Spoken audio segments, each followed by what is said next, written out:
Ang sabi ni Kristo, nakatingala siya sa langit, Ama, makilala ka nila, iisang Diyos na tunay. O, okay naman yun, di naman tayo tutol dun eh.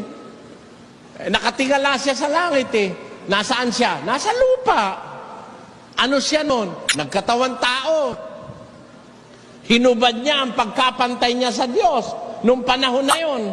O anong sabi niya? Makilala ka nila, iisang Diyos na tunay. Tama, very good.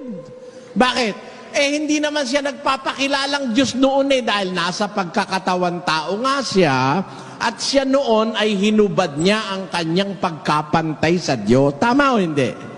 O nakasulat gusto nyo basahin natin Basa. Magkaroon kayo sa inyo ng pag-iisip na ito'y na kay Kristo Jesus din naman, na siya bagamat nasa anyong Diyos, ay hindi niya inaring isang bagay na nararapat panagnan ang pagkapantay niya sa Diyos. Kundi pagkusiluban niya ito at nag-anyong alipin na nakitulad sa mga tao. Tao ba yun? Nakitulad lang kayo naman nakitulad lang, ginawa nyo ng tao. Nasaan yung Diyos? Hinubad yung kanyang pagkapantay sa Diyos.